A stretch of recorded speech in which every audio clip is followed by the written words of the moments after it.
Podem se assentar? Segunda aula. Vamos lá. Mateus 13:33.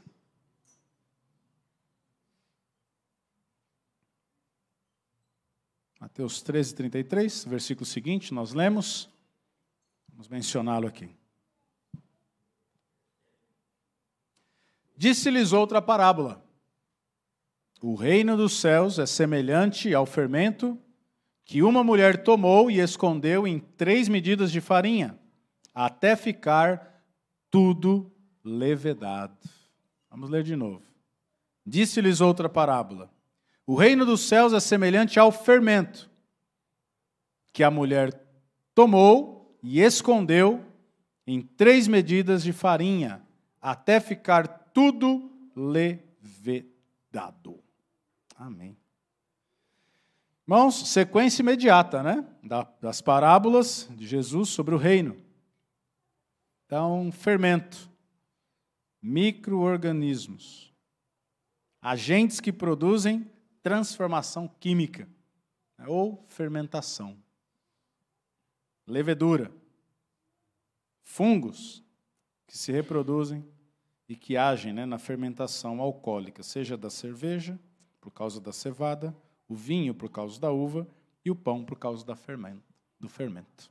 Ok? Então, fermento. Nós conhecemos um fermento diferente, né? E o fermento natural? Quem que usa fermento natural para fazer bolo, alguma coisa? 1, 2, quem mais?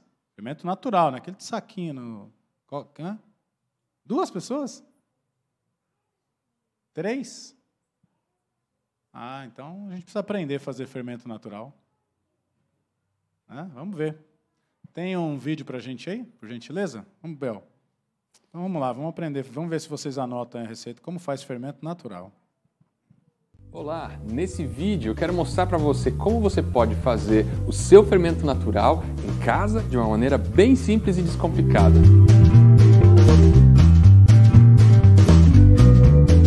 O fermento natural, ao contrário do fermento biológico que você compra no supermercado, ele é uma cultura de leveduras. E tradicionalmente foi o que fermentou o pão ao longo da história da humanidade. Para você fazer o melhor pão possível, você precisa de um fermento natural. Né? Em termos de sabor, aroma, textura, é o que vai fazer o rei ou a rainha dos pães. Existem várias receitas que você vai encontrar na internet sobre como você pode fazer um fermento natural. Eu gosto da maneira mais simples e básica. O que você vai precisar é uma farinha, preferencialmente integral, você pode usar tanto de trigo quanto de centeio, e água. Água sem cloro ou você vai usar água mineral. E o que você vai fazer? Primeiro, você vai basicamente misturar farinha e água por dias consecutivos ou alguns dias consecutivos. Né? Então a gente vai começar colocando 50 gramas de farinha e mais 50 gramas de água.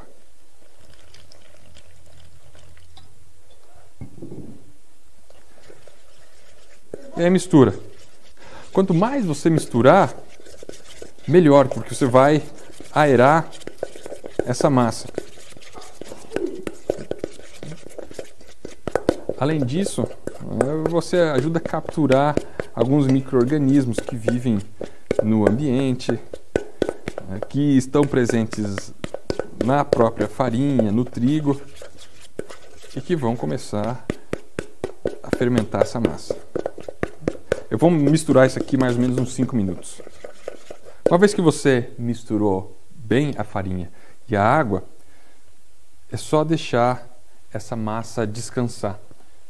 Eu vou cobrir com um pano de prato e vou deixar ela por 24 horas descansando em temperatura ambiente. 24 horas depois, você vai repetir esse processo. Você vai pegar a massa, né, e vai adicionar mais 50 gramas de farinha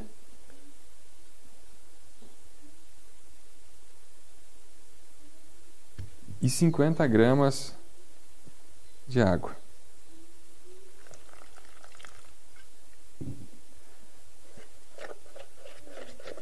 E aí você mistura de novo. Uau!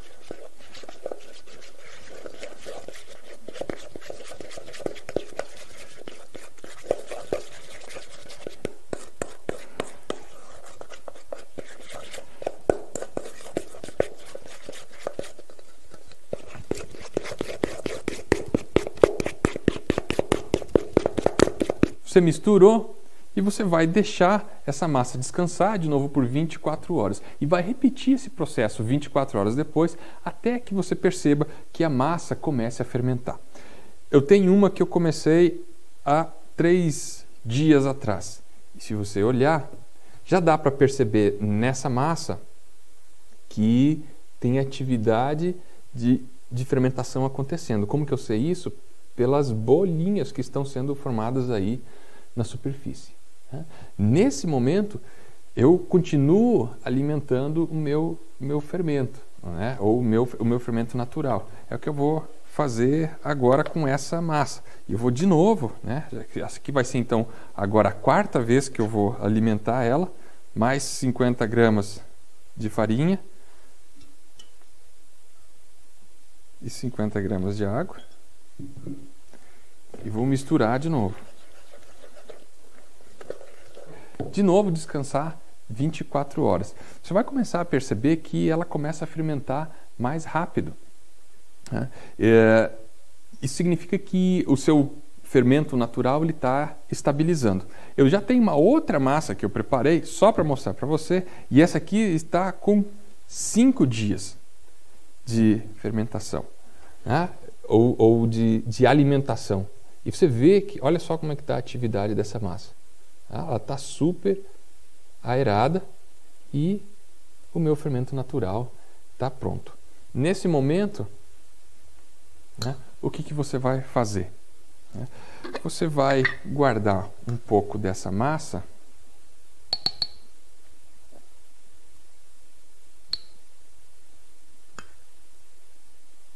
mais ou menos uns 50 a 100 gramas. Eu não vou fechar hermeticamente, né? Vou só tampar o vidro e eu vou guardar ela na geladeira. Isso aqui é a minha massa mãe, né? Ou o início para eu fazer o pão na próxima semana ou quando eu precisar. E o resto do fermento que sobrou, o que você vai fazer? Pão. Tá aí o seu pré-fermento. Normalmente, o seu pré-fermento ele vai começar a borbulhar no 5º, 6º dia útil que você foi alimentando ele com 50 gramas de farinha e 50 gramas de água. Se passar mais tempo do que isso, se passar mais do que 10 dias e você não viu nenhuma atividade de fermentação, o ideal é você recomeçar todo o processo. E aí você muda a farinha, né? Procure uma farinha orgânica, integral, de uma outra marca, que você saiba que seja de boa qualidade, né? Mas na temperatura ambiente de uns 25 graus, em geral, no 3º ao 5º dia, a sua massa vai começar a fermentar. Quando o seu fermento estiver bem ativo, cheio de bolhas, ele está pronto para você usar, fazer o pão de acordo com a receita que você quiser. Você vai encontrar várias receitas de fermentação natural. O que você não pode esquecer é guardar um pouquinho de fermento, né, para você usar quando você quiser fazer pão de novo. O lugar para guardar o pré-fermento é dentro da geladeira, lá no fundinho, né? Porque aí ele vai trabalhar de uma forma muito lenta. E quando você precisar reutilizá-lo, você tira ele da geladeira, alimenta ele mais uma vez e tem o seu pré-fermento ativo, borbulhando, pronto para ser utilizado na receita que você quiser. Isso aí, um abraço!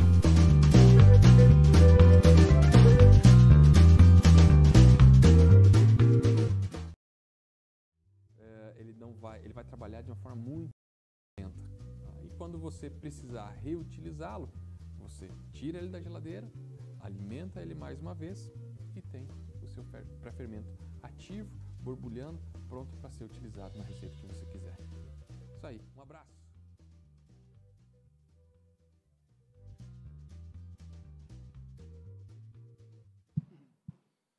Muito Muito bem, anotaram aí. Espero que tenham aprendido a fazer. Façam o teste, né? Façam a experiência de você fazer um pão, né? Como ele falou, mais textura, né? Mais sabor, mais saudável. Então, tem vários benefícios de você utilizar, né, o fermento natural. Muito mais. Demora mais. Processo muito mais longo de fermentação, né? Você entende agora por que na Páscoa tinha que ser pão sem fermento? Eles tinham que sair na manhã seguinte. Não ia dar para esperar fermentação natural. E era só fermentação natural que eles usavam, né? Como essa mulher também. Então, no caso aqui, essa mulher ela já tinha um potinho, entre aspas, né, de vidro, lá no fundinho da geladeira. E aqui, né, atualizando aqui, contextualizando a nossa parábola, ela então pegou um pouquinho lá do potinho da geladeira e foi lá e colocou um pouquinho daquele fermento natural em 3 medidas de farinha, né, para ela poder fazer ali. Então, essa foi a receita dela, né, que Jesus contou aqui. Muito bem. Irmãos, é uma dica. Eu fiz questão de passar para vocês aprenderem mesmo, e se interessar e pesquisar novamente e fazer. É uma questão saudável, tá? Dá mais trabalho, sim. Mas como a gente sabe, tudo que é melhor geralmente dá mais trabalho, às vezes custa um pouquinho mais caro, mas o resultado também vai ser melhor, né? Então, fica aí, como dizem, né, os adolescentes, fica a dica aí para vocês. Muito bem. Então, o fermento, a mulher, o que a mulher fez aí, né, na história de Jesus? Ela pegou, né, alguém que estava manuseando, conduzindo, estava mexendo com o fermento. Ela pegou a quantidade de fermento, aí diz o texto que ela escondeu, né? Ou seja, ela colocou no meio da farinha ao ponto de sumir. E aí começou a mexer, né? Começou a sovar ali aquela massa e diz que usou 3 medidas de farinha e, consequentemente, ela foi ali mexendo até ficar tudo, na sua plenitude, toda a massa, toda a farinha, todo o trigo que estava ali, se ela usou o trigo, muito provavelmente, deve ter usado o trigo, né, ficou plenamente, né, alterado, plenamente mudado, transformado. Quando ela pegou, foi lá, e eles faziam, porque era plantação, né, tudo manual, artesanal, então ela tinha que ir lá fazer a colheita do trigo, ou comprar, né, o trigo já colhido. Então, pegar aquele trigo, ia ter que moer aquele trigo para fazer a farinha, né? Então, todo um processo artesanal. Então, ela junta tudo isso, né? E ela, então, insere. E quando ela insere aquele trigo, ele vai agora deixar de ser só trigo. Porque o trigo mesmo em si, ele não tinha condições de crescer. Ele não tinha ali os fungos, enfim, né? os micro-organismos suficientes na própria semente para fazê-lo crescer. Ele traz, até como o rapaz explicou aqui, ele pode trazer, por causa da plantação, do ar, ele mesmo ali, às vezes dos seres que vivem ali na própria planta, né, do trigo, ele pode trazer, mas ele mesmo em si não tem elementos que o faça crescer como foi apresentado. Então, esse fermento biológico vai cumprir, né, esse fermento aqui ele vai cumprir a sua função, o fermento natural, ele vai cumprir essa função. Né? Então, ele vai fazer o quê? Ele vai mexer na estrutura, né? na estrutura celular, vamos dar uma aulinha aí, Julinho? Vai mexer na estrutura celular daquele trigo, vai alterar. Né? Então, aquele trigo vai deixar de ser apenas trigo, ele vai ser modificado, ele vai ser transformado. E aí ele vai conseguir, então, crescer, né? E aí vai juntar tudo ali, o sabor, né? o cheiro, a textura, né? O benefício que vai trazer para o organismo.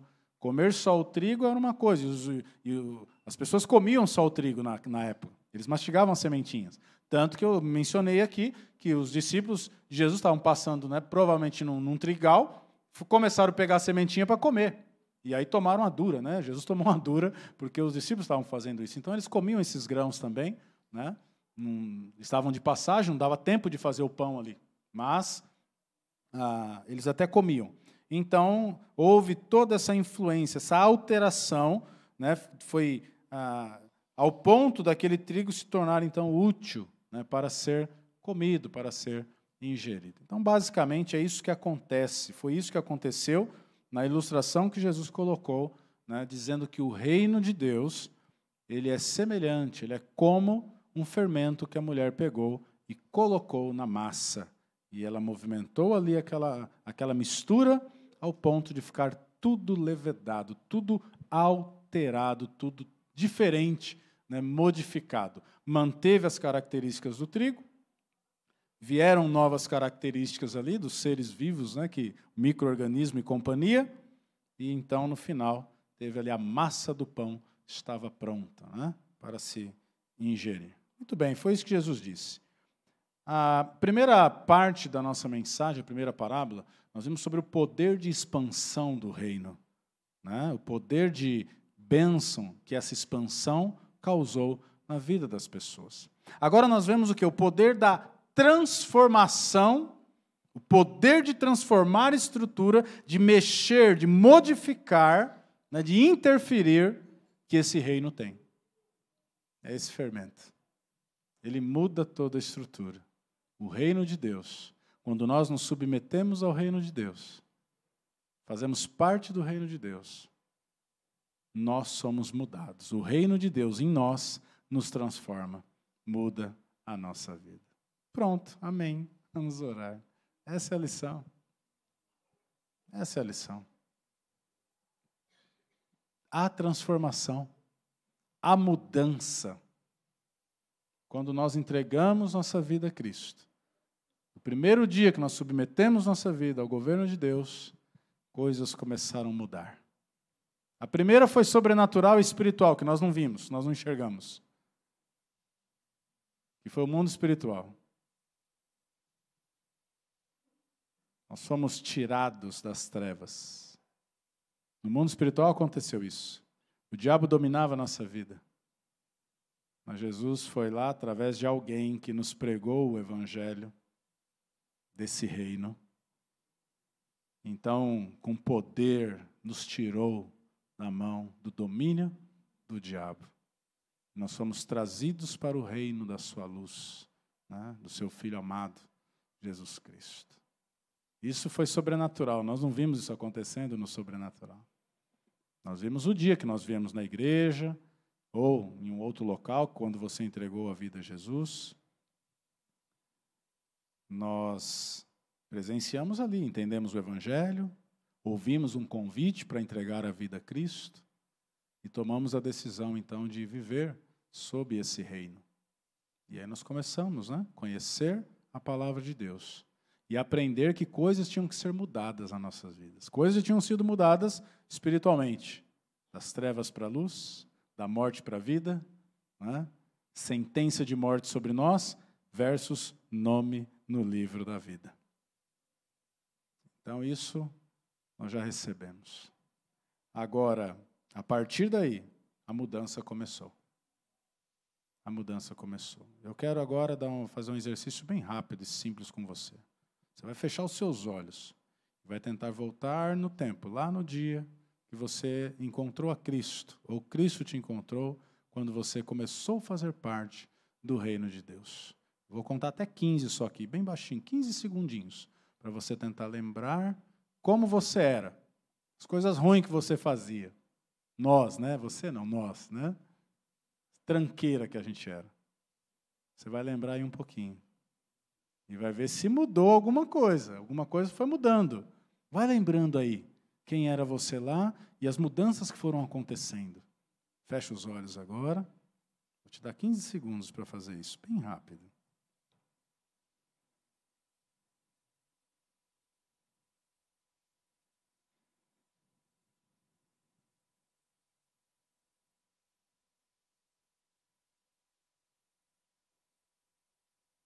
Ok, muito bem. Eu sei que é pouco tempo. Você não valia muita coisa. Fazia muita coisa ruim. 15 segundos não dá para contar nem 1/3 do que nós fazíamos. Mas, como nós aprendemos aqui, né, no Nascer de Novo, quando vamos dar nosso testemunho, apenas 1 minuto, né, de como era a nossa vida ruim, essa aí que você pensou, 1 minuto como conhecemos a Cristo, e 2 minutos, o dobro do tempo, da nossa nova vida. Isso é que nos interessa. Mas você fez uma breve reflexão aí, né? Eu pude tentar buscar rapidinho aqui, e de fato eu estou mudado, eu estou transformado. E você? Amém? Viu que houve mudança aí na sua vida? Amém, que bênção, Que benção. E se continuar pensando um pouco mais, vai ver que tem mais coisa ainda que Deus mudou aí. Né? Agora eu quero te dar 5 segundos, é mais rápido essa. Você vai pensar agora, isso é mais fácil. Algo que Deus está transformando aí, que o fermento está mexendo aí, que o reino de Deus está te incomodando. Às vezes está sendo difícil, mas tem alguma coisa que Deus está te ensinando nesse período agora. Feche os seus olhinhos aí. É uma área da sua vida aí, pensa aí.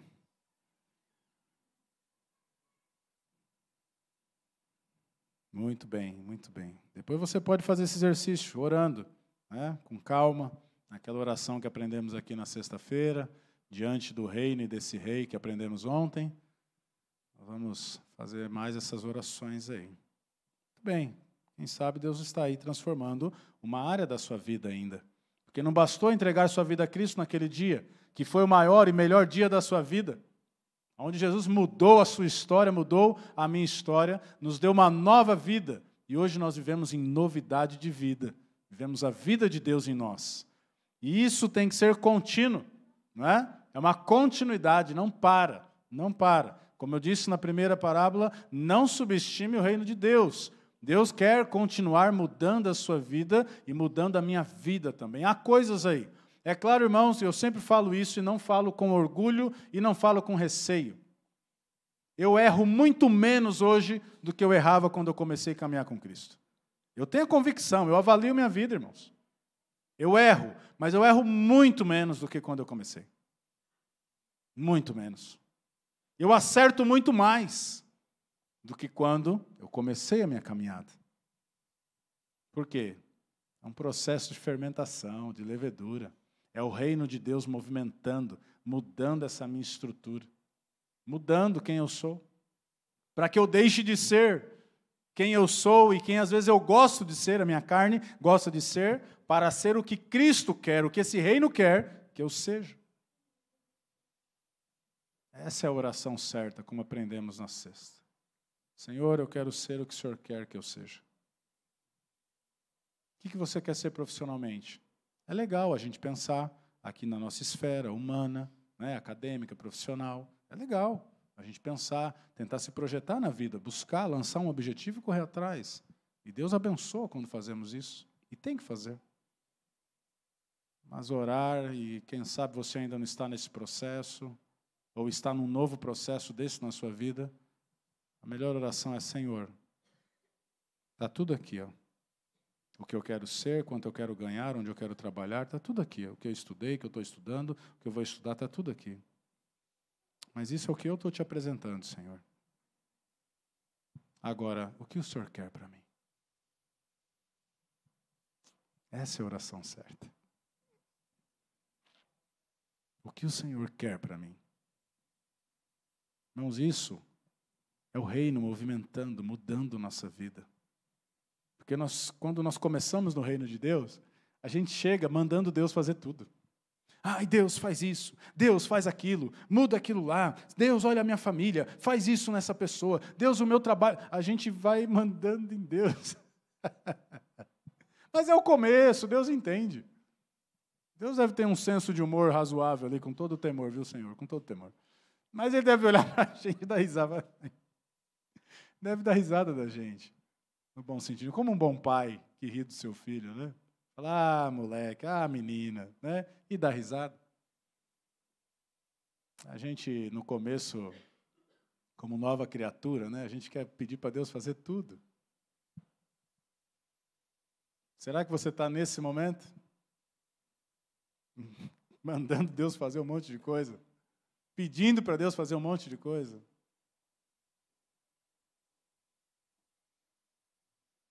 Quem sabe, se você já tiver há um tempo na caminhada cristã, já há um tempo vivendo no reino de Deus,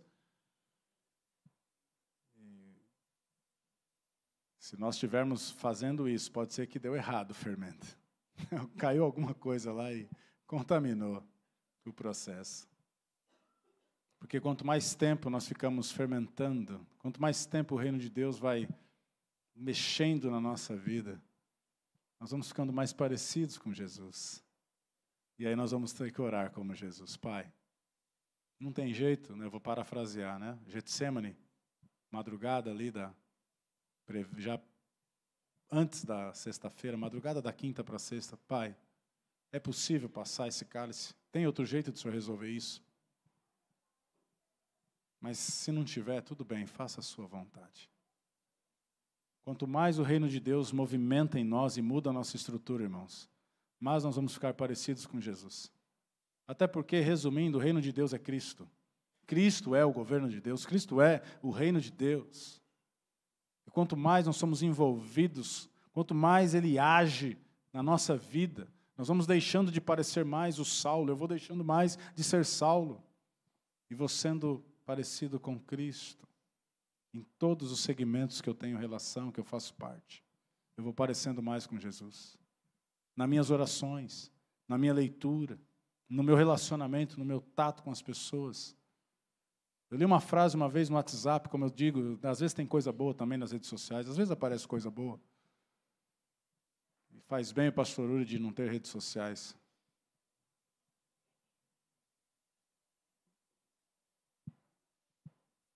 O fato de você falar com Deus muda o jeito de falar com as pessoas. O hábito de falar com Deus muda o jeito de falar com as pessoas. E essa é uma área que eu estou aprendendo. Estou aprendendo. O fermento está aqui, ó, de Deus, o reino. Preciso melhorar meu jeito de falar com algumas pessoas. Pastor, quantos anos de igreja você tem? Um bocado aí, umas décadas. Não para. A mudança de Deus em nós não para. Por isso que eu falei dos 5 segundinhos ali. Para ver qual área da sua vida que está aí, ó. Está borbulhando, está incomodando. E Deus está querendo mudar você. Não é? Muito bem. Poder de transformação desse reino. Deus implantou o seu reino conforme a sua vontade, conforme o seu poder, conforme o seu propósito. O reino de Deus, ele interferiu, ele mudou, ele alterou, ele transformou a existência humana em toda a sua estrutura. Em Jesus, você tira por nós o calendário gregoriano, mudou história, é antes de Cristo, depois de Cristo, em estruturas. Ele não veio para isso, Jesus não veio para calendário, tá? Não veio para ficar com o nominho em calendário lá, não. Mas interferiu, tão poderoso que interferiu.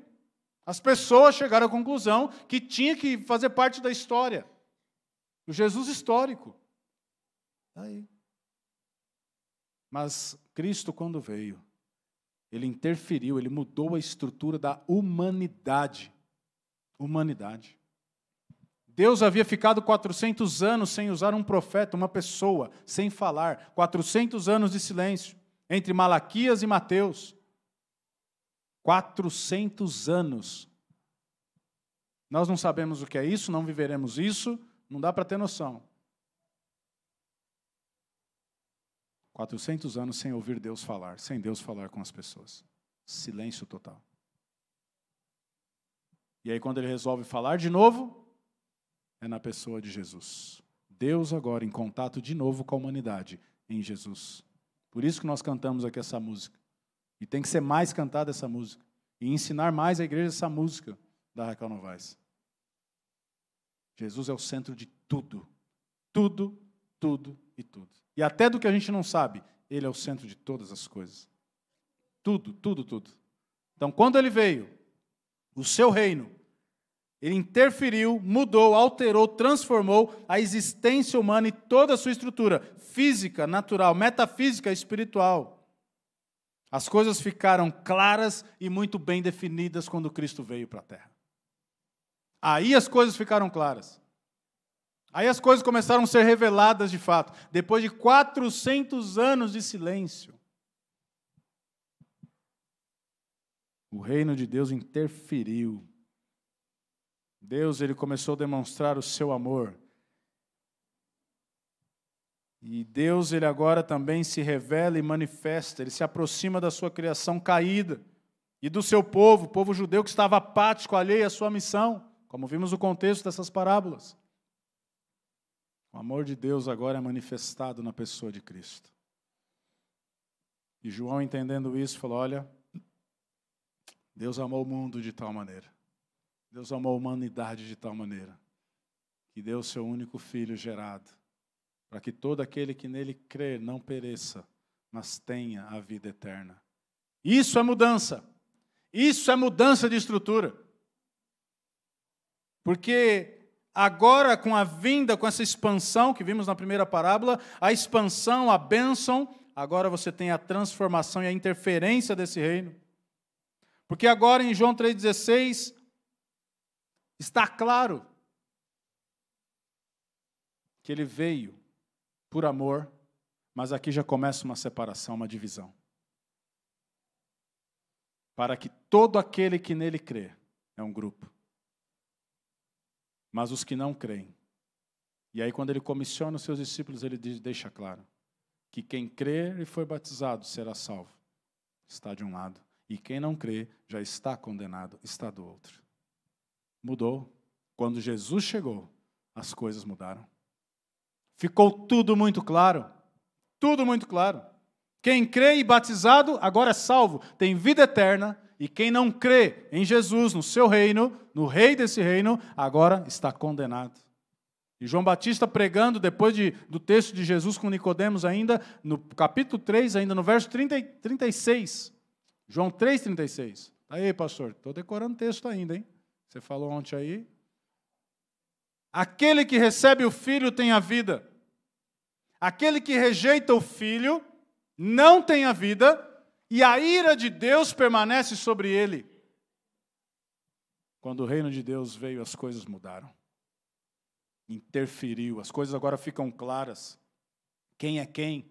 Quem é de quem? E Jesus faz questão de deixar claro. Deixa muito claro, vocês são luz, vocês são sal. Vai deixando claras as coisas. Eu sou vida. Quem crê em mim, ainda que morra, viverá. Ele vai deixando claras as coisas que até então não se falava. Pelo menos por 400 anos ninguém ouviu nada. O céu começa a ficar mais claro agora. Não somente sem nuvens, mas espiritualmente falando, o reino dos céus. Pai nosso que estás no... Agora começa a ficar mais claro o céu, o Pai, o governo. Vai ficando mais claro com a vinda desse reino.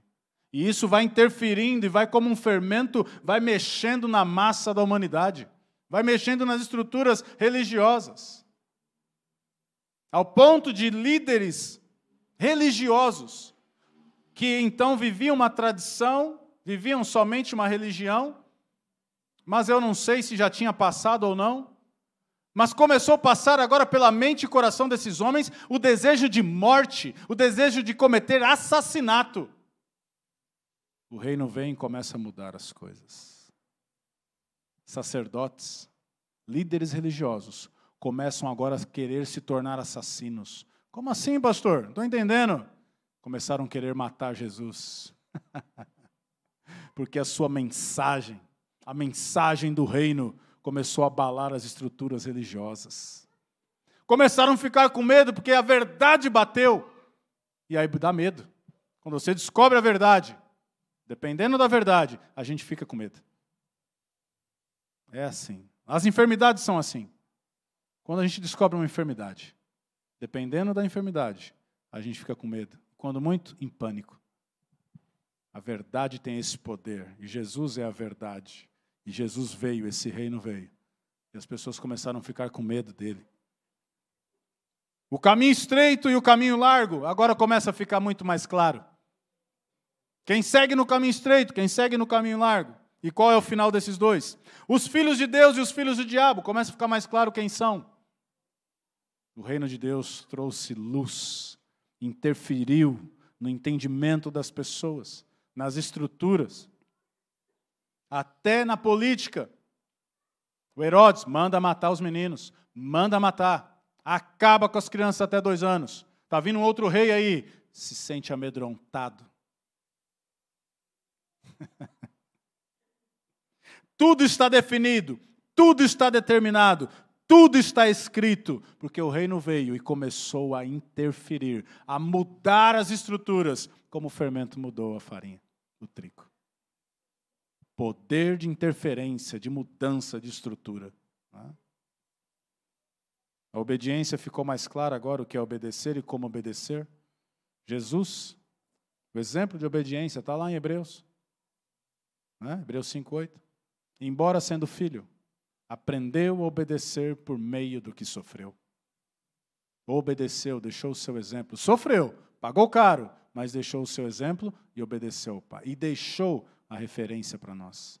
Agora está andando entre as pessoas a referência de obediência a Deus. Ele mudou a situação, interferiu nas situações. Ele é o poder transformador do reino de Deus, Jesus. Quando ele veio, quando ele foi colocado, assim como aquela mulher manuseou aquele fermento e introduziu na massa e mexeu. Usando a ilustração, Deus pegou Jesus e colocou, inseriu aqui nessa humanidade e abalou a estrutura desse universo aqui. Abalou. A sua influência altera, ela muda tudo em todos. Por fim, o que vamos fazer então? Irmãos, tudo é uma questão de valor. Eu quero finalizar dizendo que tudo é uma questão de valor. Quanto vale o reino de Deus para você? Não precisa responder agora, senão nós cometemos até o risco de, quem sabe, até errar. Na euforia, na emoção, até errar. Quanto custa o reino de Deus para você? Quanto custa viver sob esse reino? Quanto custa ser transformado, se deixar mudar de atitude por esse reino, pelo agir de Deus através do reino dele? Quanto custa para você?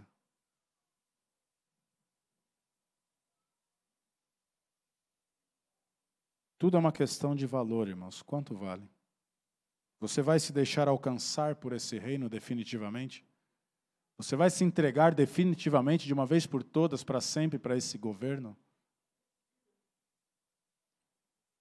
Você vai se deixar ser alterado, transformado, transformada por esse rei, que é Jesus? Vai abrir mão de ficar retendo o seu jeito, a sua vontade, o meu jeito, a minha vontade?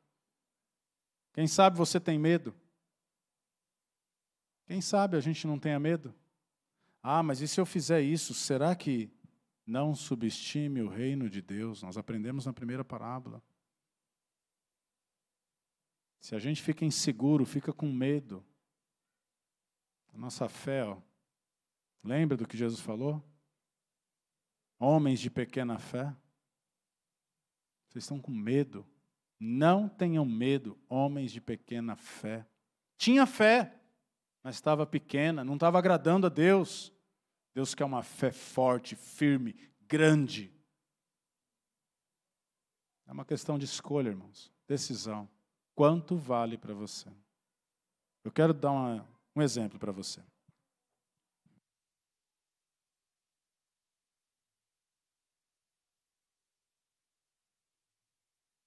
Alguém sabe o que é isso? Um colecionador aí? Isso aqui é um folder. E aqui dentro tem uma nota. Esse é o folder da primeira família do Real. Tamar Franco, 2000, bolinha lá. Quando começou o Real. Acho que 2003, se eu não me engano. Então está aqui a nota de R$1, né? Essa praticamente saiu de circulação, né? E aqui dentro tem a nota. Essa está praticamente flor de estampa, tá? Flor de estampa é a categoria de uma nota, de uma cédula, para quem coleciona, na numismática, né? É que ela está novinha, sem dobra, sem amasso. Está aqui, ó, a notinha. Aqui, né? Eu não coleciono notas, né? Eu tenho algumas notas em casa. É que colecionador é assim, né? Uma coisa puxa a outra. A gente gosta de coleção.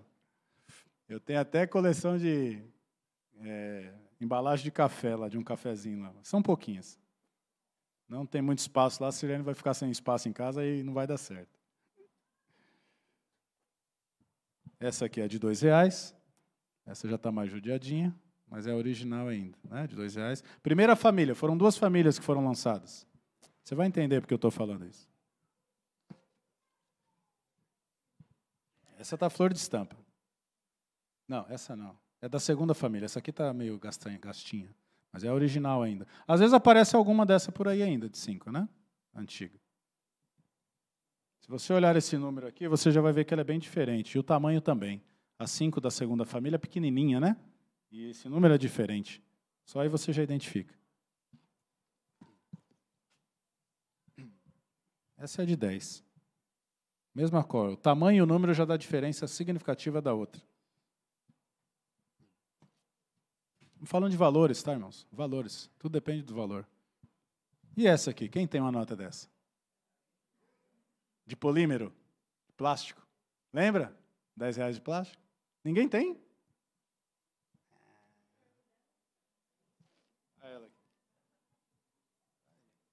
Essa nota é linda, hein? Essa é bonita. História do Brasil aqui tem muita informação. O Ari da Norma, o irmão Ari, é numismata. Ele coleciona notas e moedas, tá? Cédulas. Eu sou só gosto, só acho legal. A de 20, essa ainda aparece às vezes, né? Tem uma graninha aqui, hein? Você vê? Dinheiro de verdade. Olha a de 50. Antiga. Essa é a antiga, da primeira família. Então, essa de 50 já não vale mais 50. Tá? Ela vale mais do que R$50. Essa vale mais. Porque ela é da primeira família. Interessante como vai agregando valor, né? E essa é de 100 antiga. É nota mesmo. Essa vale mais de R$100, com certeza. É difícil achar essa. Tem até dólar. Tem $1 aqui. Acho que ganhou do Fernando, se eu não me engano, né? Fernando. $1, tá aqui. Então tem folder, tem um encarte para todas as cédulas, né? E é bonito, poder expor isso aqui numa sala, não é? Fica bonito, fica bonito. E aqui, finalmente, a segunda família do real. Essas aqui vocês têm. E deve ter bastante, né? Essa é flor de estampa. Novinha, novinha, novinha. Zerada. Ok? Bonita. Pequenininha, os números diferentes, né? E aqui ele explica toda a nota, né? Tudo que tem na nota. É muito legal ver. Bastante informação. Estou acabando já. A de 5, essa é flor de estampa também.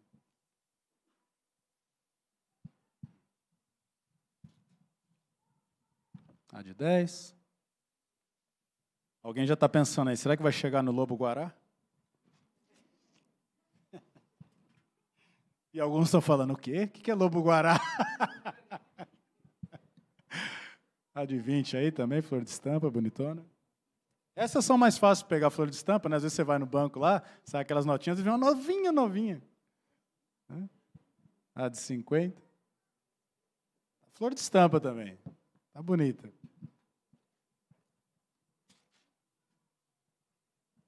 A de 100, flor de estampa. E, é claro, né? Que não está aqui. A do Guará não está aqui, é uma de 2 que está aqui. A de 200 não está aqui. Se alguém quiser fazer uma oferta para o seu pastor, colecionador, é bem-vindo, mas tem que ser flor de estampa. Olha que chato. Cara chato ainda exige. Pessoal, é o seguinte. Qual que é... Vamos supor, vai, eu não tenho aqui 200 pila, mas... praticamente, né, não teria nem dúvida de perguntar, né, qual que é a que vale mais, né? Literalmente vale, a de 200. Tem alguém que fala, nossa, pastor, o que é isso aí? Será que tem alguém que está querendo conhecer essa nota agora? Quem sabe o Lobo-Guará não visita você aí. Dessas notas que tem aqui, estão falando de valores, né? Muito provavelmente aqui, a mais valiosa é de R$200. Agora, tem uma nota aqui, que é a que, para mim, Saulo, é a que vale mais. E não é a de 100. Nem a de 200 não está aqui porque eu não tenho, mas não é a de 100. Não é a de 50. Não é a de 20. É a de... Também não é a de polímero. Não é aquela de 10 de plástico. Sobrou de R$1. Essa aqui, ó. Essa aqui, essa eu não vendo. Essa nota eu não vendo. Não, pastor, R$1.000, não vendo. Essa nota eu não vendo. Por que será? Não, isso aqui, ó, você vai pagar uma média de R$15 numa nota dessa. No colecionismo, no numismático, você vai pagar R$15 numa nota de R$1, da primeira família. 15 conto. Eu não vendo por 1.000. Não vendo. Pode me dar todas essas aqui, pode dar até a de 200, eu não vendo. Não vendo essa nota. Por que será? No colecionismo a gente chama do quê? De um valor sentimental. Tem um valor sentimental essa nota para mim. Por quê? Essa nota é única. Não há uma outra nota como essa daqui. Por quê? Aqui no anverso dela, tem a assinatura do meu pai, do irmão Daniel Piloto. Está aqui, ó. Está aqui, ó. 13/11/96. Aí ele fez lá uma rúbrica e escreveu Daniel Piloto. Essa não se vende. 5.000. Não vendo. Ela é única. Entendeu? Está aqui, ó. Valor. Quanto vale para mim essa nota? Então essa coleção que eu tenho, ela é submissa a essa nota, porque essa é a que mais vale. Né? Para você, se você achasse essa nota, é R$1. Entendeu? Aí, está arriscada ainda. Para o colecionismo, essa nota não tem valor, porque ela está arriscada. Está escrita. Perdeu o valor. Mas para mim é o inverso. Por ela estar escrita, né? A assinatura do meu pai. Ela tem um valor de filho, sentimental. Ok? Então, que só dá essa ilustração para vocês. Quanto vale para você o reino de Deus? Não é uma empresa top. Não é um curso, uma formação, uma faculdade. Não é dinheiro. São tudo coisas boas para essa vida, irmãos. E Deus pode nos dar e tem nos dado. Mas o governo de Deus, quanto vale para nós? Qual o valor que eu tenho? O valor tem que ser, é fraco fazer a ilustração, mas tem que ser como essa nota aqui. Não troco, não vendo, não negocio. Não negocio. O reino de Deus tem que ser tão caro para mim e para você, irmãos, que nós não podemos trocar por nada nessa vida. E a melhor forma de nós vivermos o reino de Deus, o governo de Deus, como aprendemos hoje, o poder que esse reino tem de crescimento, de expansão, como ele alcançou, e alcançou você, alcançou a mim. Olha onde chegou o reino de Deus, na minha vida e na sua, e mudou a nossa vida. Mudou o fim da nossa vida e mudou a eternidade da nossa vida. Quanto vale isso? Olha o que Deus está fazendo em você. Que profissional da alma poderia mudar você? Com respeito a todos nós, profissionais aí da mente humana, da saúde mental. Psicólogos, psiquiatras, psicanalistas. Com respeito a todos. Mas qual profissional da saúde mental poderia fazer o que Deus está fazendo em você? Quem conseguiria transformar a sua vida como está transformada hoje, e ainda com promessas, se você quiser, se eu quiser, com promessas de melhorar mais ainda essa vida que nós levamos, e já com uma garantia, uma esperança futura de vida eterna. Quanto custa isso para nós, irmãos? Quanto custa? Eu gostaria de que você orasse agora, e pensasse sobre isso. Pensasse, Deus, nós não temos como pagar. Não tem como pagar o que Cristo fez por nós. Mas tem como viver agradecendo, vivendo o reino de Deus. E viver o reino de Deus, como estamos com o tema, vivendo esse reino.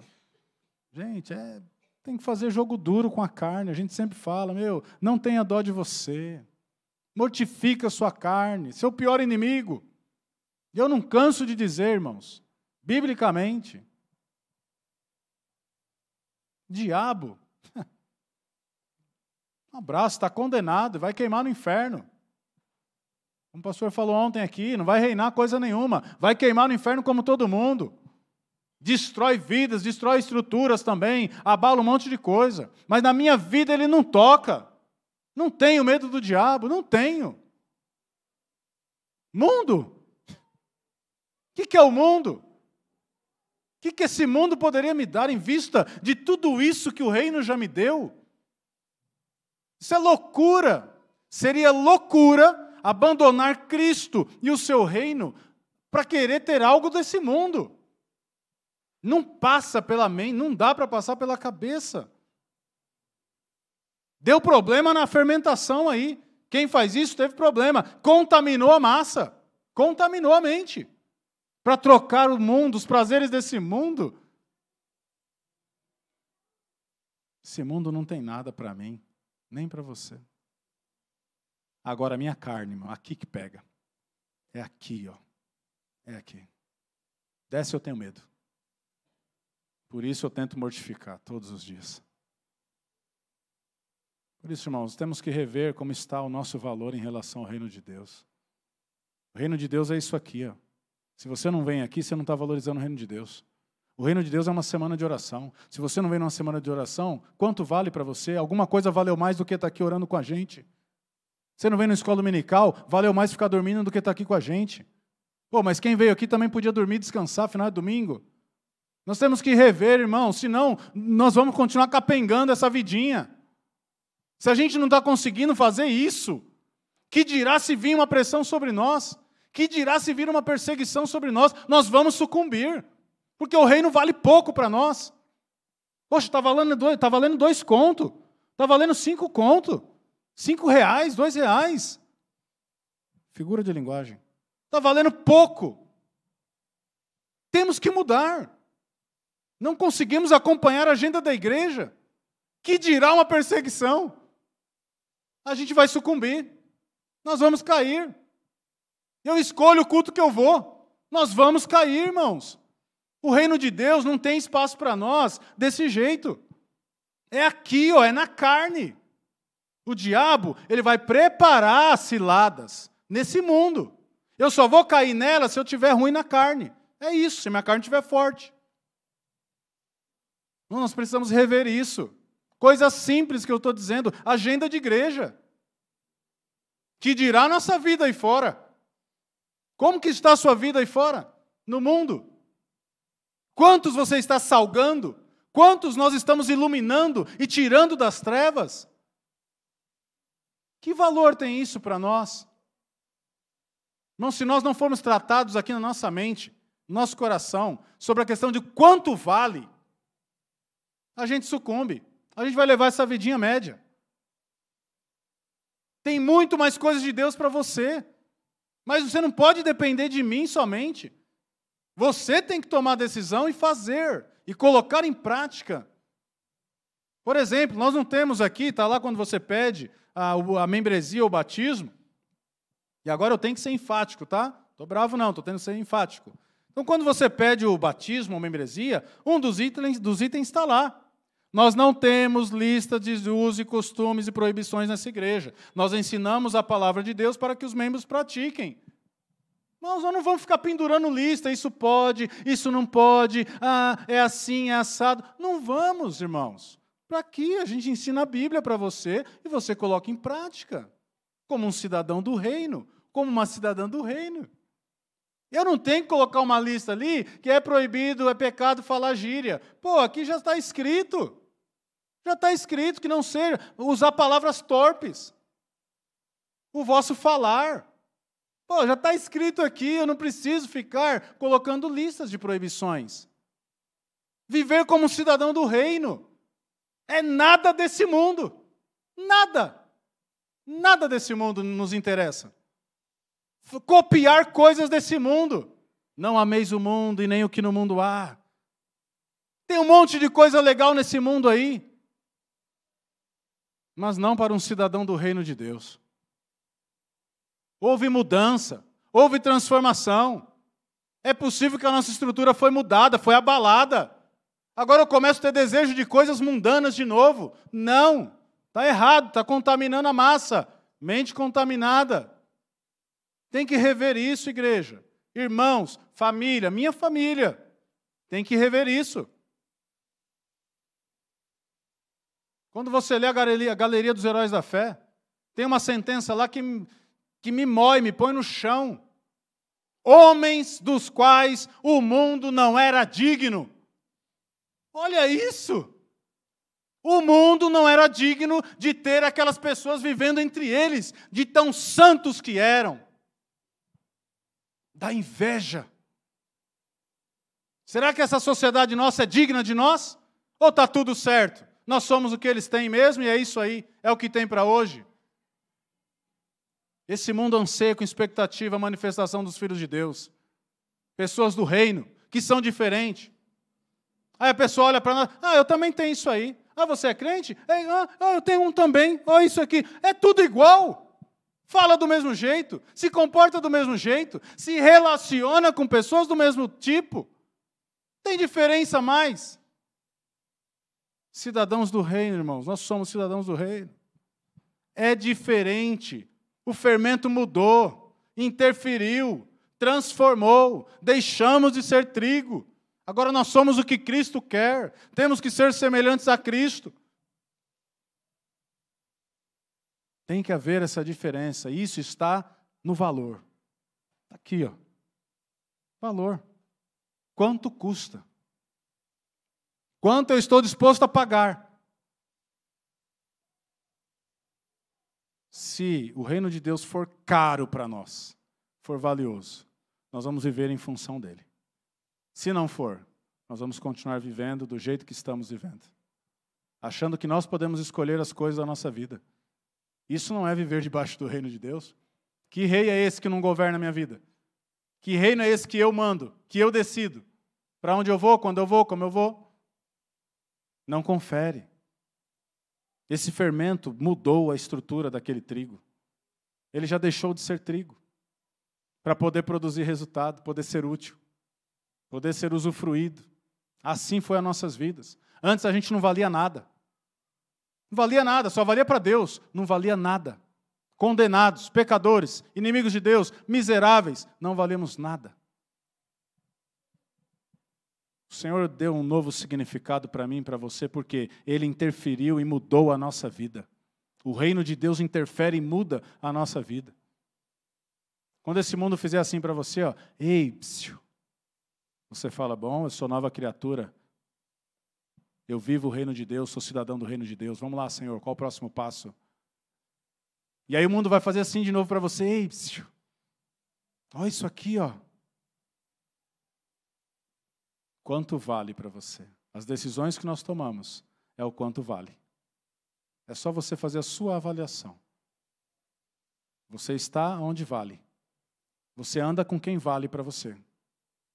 Você investe aonde vale, tem valor para você. E sabe quem falou isso? O rei desse reino, nosso Jesus.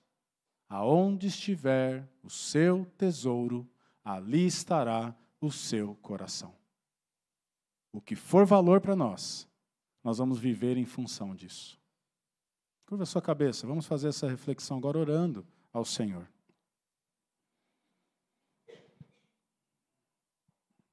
Você deve se sentir privilegiado e privilegiada em fazer parte desse reino. É algo que falta palavras para dizer o quanto nós somos abençoados, privilegiados de ser partes do reino de Deus. Ore agora sobre isso. Apresente sua vida ao Senhor. O quanto esse reino tem influenciado a sua vida, o quanto tem mudado a sua vida. Avalie agora se você não tem aí balançado, tem ficado em dúvida, você não tem desejado mais coisas do mundo do que coisas espirituais. E quando eu falo coisa do mundo, não é o pecado diretamente. São embaraços. São coisas que vão nos tirar a atenção, o foco. São coisas que nós vamos investir dinheiro, tempo, saúde, e no final não vai resultar em nada para a glória de Deus. Faça uma avaliação agora, você e o Senhor aí. Quanto vale para você ser um cidadão do reino de Deus? Quanto custa? O frio? O calor? Às vezes uma roupa simples, não tenho uma roupa nova, uma roupa bonita, de grife, então não vou ir no culto. Será que é isso? Não estou com muita vontade hoje. Será que é isso? Esse é o valor? Eu já fui no domingo de manhã, acho que eu não vou à tarde. Afinal de contas, aí vem uma lista de explicações carnais. Será que é isso? valores do reino de Deus, bênção sobre as vidas, mudança de histórias, e o poder de interferência, influência, transformação e mudança do reino de Deus. Somos novas criaturas, novas pessoas, novamente, novas amizades, nova maneira de falar, nova maneira de se relacionar, nova maneira de vestir, de andar, de correr, de sentar, de levantar, de dormir, em tudo, tudo, tudo. Somos novos, novas criaturas. Coisas novas, novidade de vida, e não só um novo no momento, mas um novo a cada momento das nossas vidas. Uma continuidade de transformação, de renovação. Senhor Deus, obrigado pela sua palavra nessa manhã, Senhor. Que nos faz, ó Deus, sermos confrontados com a nossa vida, nosso estilo de vida. Aqueles, ó Deus, que já estão vivendo conforme os cidadãos do reino, se alegram porque é confirmado que estão andando no caminho certo. Isso é muito bom ouvir, Senhor. Estamos no caminho certo. Aqueles, porventura, que estão em dúvida, Senhor, estão sendo atraídos pelo mundo, por coisas humanas, carnais, temporais, passageiras. Senhor, toca esses corações, renova essas mentes. E principalmente, Pai, se estamos com um problema em relação ao valor, quanto custa o que o Senhor fez por nós, e tudo que o Senhor já fez, e todo o seu reino. Ah, Senhor, muda a nossa mente, converte o nosso coração. Dá-nos olhos para ver, dá-nos ouvidos para ouvir, dá-nos coração para sentir, Pai, essas palavras. Pai, que não sejamos aquele povo judeu do tempo dessas parábolas, Pai, qual o Senhor as proferiu. Que os nossos corações não estejam endurecidos, ressecados, espinhosos, com pedras, ou desprezando simplesmente, ó Deus, até perto da sua palavra, mas ela não engendrada em nós, gerada em nós, penetradas em nós. Nos ajuda, Senhor. Se como igreja esse momento é o que estamos vivendo, semelhante daquele tempo, queremos ver, Pai, queremos ouvir, queremos sentir, porque aí nós vamos poder ser, ó Deus, nos arrepender. Vai poder haver arrependimento em nossos corações. E aí, Senhor, consequentemente nós seremos curados. O Senhor vai nos curar. Nos ajuda, Pai. Como igreja nós estamos aqui. Nós viemos aqui porque queremos viver sob o reino de Deus. E viver com o Senhor Jesus, que é o rei desse reino. Queremos ser, ó Pai, pessoas que vivam dessa forma. Mas para isso temos que ser transformados. E o Senhor está aqui, a sua palavra está aqui, o seu Espírito está em nós. E nós estamos aqui desejosos de ser transformados. Está tudo pronto, Senhor, está tudo certo. Por isso, Pai, eu oro agradecendo ao Senhor, para que o Senhor, ó Deus, cumpra